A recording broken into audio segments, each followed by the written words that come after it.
जी, कानून पास हो गया बिल आखिर और पीटीआई वालों ने सिर्फ डेस्क ही बजाए हैं, नो नो के नारे लगाए हैं। जो काम करना था कर दिया है। इस्लामाबाद हाई कोर्ट के जजेस की तादाद 9 से 12 कर दी है।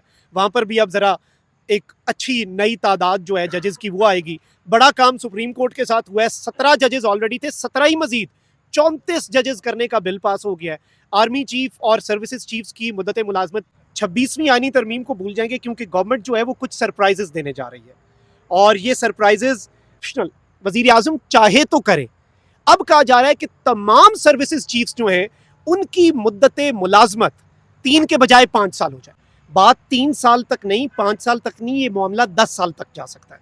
जी, हमारे साथ मौजूद हैं पाकिस्तान के most prominent journalist Makhdoom Shahabuddin साहब। मखदूम साहब, बहुत बहुत शुक्रिया आपके वक्त का। पार्लियामेंट हमारे अकब में है और सर्विसेज आर्मी चीफ है, उनकी जो मुद्दत मुलाजमत है उसमें इजाफा किया जा रहा है। जजेस की जो तादाद है वो ज़्यादा की जा रही है। क्या खबरें हैं आपके पास? और मौलाना भी बड़े गुस्से में हैं आज। जी बिल्कुल, इस वक्त मैं आपको बताऊं कि सबसे पहले जो यहाँ पर पार्लियामान में आज कानून साजी होने जा रही है, ये मैं आपको बता दूं कि जो 26वीं आईनी तरमीम है उसे आप भूल जाएंगे। 26वीं आईनी तरमीम को भूल जाएंगे, क्योंकि गवर्नमेंट जो है वो कुछ सरप्राइजेस देने जा रही है और ये सरप्राइजेस पाकिस्तान तहरीक इंसाफ के लिए भी हैं, इमरान खान साहब की कैद के हवाले से भी हैं, सुप्रीम कोर्ट के लिए भी हैं, और इसमें जो सबसे इंपॉर्टेंट चीज़ है वो सर्विसेज चीफ्स की मुद्दत मुलाजमत में तोसी है। ये एक्सटेंशन और रीअपॉइंटमेंट से मुख्तलिफ है। बात 3 साल तक नहीं, 5 साल तक नहीं, ये मामला 10 साल तक जा सकता है। मैं इस हवाले से भी कुछ चीज़ें आपके सामने रखता हूँ, क्योंकि हमने इसे बिल्कुल कानूनी टर्म्स में देखना है। सबसे पहला जो गवर्नमेंट ने सरप्राइज देना है वो ये है कि इमरान खान साहब के बाकी केसेस में चूंकि रिहाई हो रही है, तो अब इंसदाद दहशत गर्दी के जो केसेस हैं, जो 9 मई के केसेस हैं, उनमें इमरान खान साहब को लंबे अरसे तक अंदर रखना है। तो अब उसके लिए क्या किया जा रहा है? उसके लिए ये हो रहा है कि इमरान खान साहब को ज़्यादा अरसे तक अंदर रखा जा सके। एटीसी एंटी टेररिज्म कोर्ट्स का जो एक्ट है 1997 का, उसमें तरमीम कर रहे हैं कि जी 3 महीने के बजाय बंदे को 6 महीने तक अंदर रखा जा सके। इससे पहले हमने देखा था कि यूसुफ रजा गिलानी साहब जो हैं उन्होंने एक ऑर्डिनेंस पास किया था, नैब तरामीम जो हैं वो की थी कि 14 दिन के बजाय 40 दिन का रिमांड हो, और वो सिर्फ 2 ही लोगों पे लगा रिमांड, और वो कानून इमरान खान और बुशरा बीबी। तो अब इमरान खान साहब को एक तो लंबे अरसे तक अंदर रखना है, एक ये कानून है। दूसरी चीज़, जो ये जजेस की तादाद बढ़ा रहे हैं, डबल कर रहे हैं।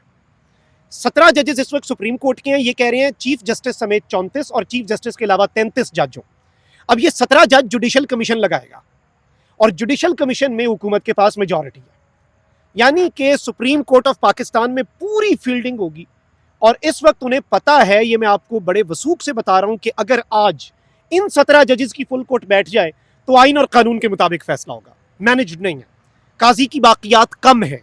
17 और 17 34 होता है सर। 17 और 17 34 होता है, और वो जज हुकूमत अपनी मर्जी से लगाएगी। और हाई कोर्ट के भी 12 जजेस। हाई कोर्ट के भी। और इसमें जो एक और इंपॉर्टेंट चीज है, प्रैक्टिस एंड प्रोसीजर कमेटी, उसमें इन्होंने कह दिया कि जी चीफ जस्टिस होगा, सीनियर मोस्ट जज होगा, और एक जज होगा चीफ जस्टिस की मर्जी का। काजी साहब ने अमीनुद्दीन साहब को लगा दिया, मुनीब अख्तर साहब को निकाल के। याहिया अफरीदी साहब ने वापस जस्टिस मुनीब अख्तर को डाल दिया। अब उसमें पहले हमारे पास ये खबर पहुंची थी कि ये क्या करने जा रहे हैं कि प्रैक्टिस एंड प्रोसीजर कमेटी में 5 सीनियर मोस्ट जज हैं, लेकिन नहीं, अब ये कह रहे हैं कि उसमें चीफ जस्टिस, सीनियर मोस्ट जज और आईनी बेंच का सरबरा।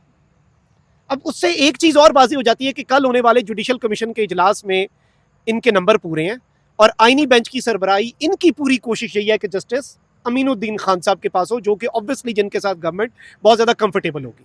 ये 2 सरप्राइजेस हैं जुडिशरी के लिए। लेकिन जो ये सर्विसेज चीफ्स वाला मामला ना, देखें, इससे पहले बाजवा साहब को जब इमरान खान साहब ने एक्सटेंशन दी थी, उस वक्त सारी सियासी जमातें एक ही सफ में खड़े हो गए थे, महमूद अयाज, ना कोई बंदा रहा ना कोई बंदा नवाज। वाहिद कंसेंसस था सबका, किस चीज पे था? एक्सटेंशन पे। और 12 मिनट में और उसे रीअपॉइंटमेंट कहा गया कि जी कोई भी चीफ जो लगता है, joint chief, air chief, navy chief या आर्मी चीफ, इन चारों में से किसी की भी मुद्दत मुलाजमत खत्म होने पे वजीर आजम उसे 3 साल मजीद रीअपॉइंट कर सकता है। जितनी उसकी टर्म थी उतनी उसे टर्म मजीद मिल जाएगी। अब ये चीज आपने समझनी है। ये क्या कह रहे हैं? वो तो था ऑप्शनल, वजीर आजम चाहे तो करे। अब कहा जा रहा है कि तमाम सर्विसेज चीफ्स जो हैं उनकी मुद्दत मुलाजमत 3 के बजाय 5 साल हो जाए। ये ऑप्शनल नहीं है, ये कंपलसरी है। ये हो गई। मतलब अगर हम चीफ ऑफ आर्मी स्टाफ साहब की बात करें तो ऑनरेबल चीफ साहब जो हैं वो रिटायर हो रहे हैं अभी ये कानून साजी पास होने से पहले, जब मैं ये वीडियो रिकॉर्ड कर रहा हूँ नवंबर 2025 में, ऑटोमेटिकली उनकी रिटायरमेंट चली जाएगी नवंबर 2027 में। और फिर उसके बाद 5 साल की एक्सटेंशन इजीली ले सकते हैं। उसके बाद यही तो असल गेम है कि 5 साल हो गया किसी का भी, तो उसके बाद रीअपॉइंटमेंट वाला कानून तो मौजूद है, तो वो 5 साल के लिए अपॉइंटेड है, 5 साल के लिए वो मजीद रीअपॉइंट भी हो सकते हैं, लेकिन वो ऑप्शनल होगा। ये तो कंफर्म है ना कि 2027 नवंबर तक वो रहेंगे, ज्वाइंट चीफ भी रहेंगे। अच्छा, जो एयर चीफ हैं उन्होंने अपनी 3 साल की टर्म पूरी की, उन्हें 1 साल एक्स्ट्रा दिया गया, वो 1 साल और रहेंगे। बाकी नेवी चीफ की भी मुद्दत मुलाजमत 2 साल बढ़ जाएगी। ये इस वक्त आई थिंक इसमें अब मौलाना साहब का जो इम्पैक्ट होगा वो बड़ा इंपॉर्टेंट है, क्योंकि उन्होंने कहा है कि यही तो चीज़ें हमने 26वीं आईनी तरमीम में से निकलवाई थी। इसके लिए 2/3 अक्सरियत और मौलाना की और कोई एमएनए पास करना चाह रहे हैं बेसिकली। इट इज ये आइन में तरमीम नहीं है। सुप्रीम कोर्ट सेटिसाइड कर सकती है। सुप्रीम कोर्ट सेटिसाइड तो कर सकती है, लेकिन उसमें भी प्रॉब्लम्स क्या आएंगी अब जरा आप समझें। बड़ा कॉम्प्लिकेटेड मामला है। आईनी तरमीम के खिलाफ अगर एप्लीकेशन जाती है सुप्रीम कोर्ट, आईनी बेंच तो सुन नहीं सकता, क्योंकि वो बना ही आईनी अदालत के पेश नजर है। आईनी बेंच तो सुन नहीं सकता, वो बना ही उसमें है। लेकिन अगर चीफ जस्टिस याहिया अफरीदी साहब 26वीं आईनी तरमीम उड़ा दें, तो उसके इम्पैक्ट में ही वो चीफ जस्टिस बने, तो वो चीफ जस्टिस भी नहीं रहेंगे। मतलब बहुत कॉम्प्लिकेटेड है, बहुत बांध कर रख दिया सब ऐसे कुछ। बांधा गया है कि क्राइसिस ही क्राइसिस है, आगे कुआं पीछे खाइए। इमरान खान मिलिट्री कोर्ट्स में जा सकते हैं। बिल्कुल जा सकते हैं, और खान साहब को जो अभी लेटेस्ट ऑफर है वो भी यही है कि या तो 1-2 हफ्ते में डील की तरफ आए, या फिर ये सबूत पड़े हैं आपका और फैज हमीद का ट्रायल एक साथ होगा। क्या डील है? आपने कहा कि खान साहब को कहा जा रहा है कि 2 हफ्तों के अंदर अंदर डील की जानिब आया जाए, तो ये डील इमरान खान को क्या ऑफर किया जा रहा है जिसके बदले में कहा जा रहा है कि आप डील कर लें? इसमें यह बताया जा रहा है कि बाहर का भी ऑप्शन है, इसमें खामोशी, पॉलिटिकल मामलात से पीछे हटना, ये चीज़ें भी हैं। मैं आपको एक और चीज़ बताऊं कि कुछ लोग अभी पूछ रहे थे कि भाई डील ऑफर किया तो ये क्या हो रहा है। मैंने कहा ये जो हो रहा है इससे डील मजीद मजबूत होगी कि भाई इधर ही हैं, 25 का इंतजार ना करें, 27 तक मामलात जो हैं वो उसी तरह से चलेंगे। देखें चीज़ है ना, और 32 तक भी जा सकते हैं। ऑब्वियसली सर, चाहे हमारे मुल्क में 32 के 40 तक भी जा सकते हैं। इसका इम्पैक्ट क्या होगा मुस्तकबिल करीब में अगर ये मुद्दत मुलाजमत के हवाले से जो पीटीआई इसकी मुखालफत कर रही है, मौलाना साहब इसकी मुखालफत कर रहे हैं। अब अगर सड़कों पे आते हैं, ये एक बड़ा सिंबॉलिक चीज़ होगी, and it will be a direct message to the chief as well, services chiefs को भी स्पेसिफिकली, अगर हम आर्मी चीफ की बात करें, क्योंकि ये उनकी टर्म के हिसाब से भी है और डायरेक्टली उनके साथ लिंक्ड है। बट आई थिंक कि ये जो चीज़ है ये पूरे का पूरा पॉलिटिकल लैंडस्केप बदलने की हैसियत रखती है। अच्छा, अगर मौलाना और पीटीआई रोड्स में आ गए तो क्या देख रहे हैं आप?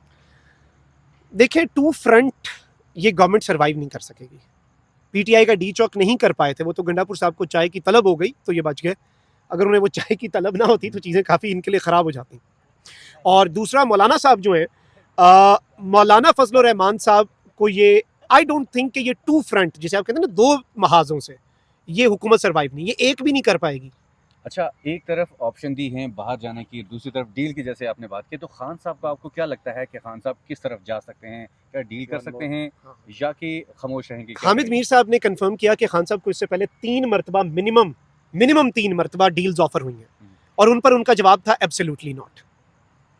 तो आई थिंक कि जी कानून पास हो गया बिल आखिर, और पीटीआई वालों ने सिर्फ डेस्क ही बजाए हैं, नो के नारे लगाए हैं। जो काम करना था कर दिया है। इस्लामाबाद हाई कोर्ट के जजेस की तादाद 9 से 12 कर दी है, वहाँ पर भी अब ज़रा एक अच्छी नई तादाद जो है जजेस की वो आएगी। बड़ा काम सुप्रीम कोर्ट के साथ हुआ है, 17 जजेस ऑलरेडी थे, 17 ही मजीद 34 जजेस करने का बिल पास हो गया है। आर्मी चीफ और सर्विसेज चीफ्स की मुद्दत मुलाजमत 5 साल करने का आर्मी एक्ट 1952 में जो तरमीम है वो बिल भी कौमी असम्बली से जी हो गया, कसरत राय से मंजूर। ये तीनों काम गवर्नमेंट कर चुकी है, और अब देखते हैं क्या होता है। इसके बाद बहुत बड़ी डेवलपमेंट है। Army chief general Asim Munir अब रिटायर नहीं होंगे नवंबर 2025 में। आर्मी चीफ, ज्वाइंट चीफ, वो अब रिटायर होंगे नवंबर 2027 में।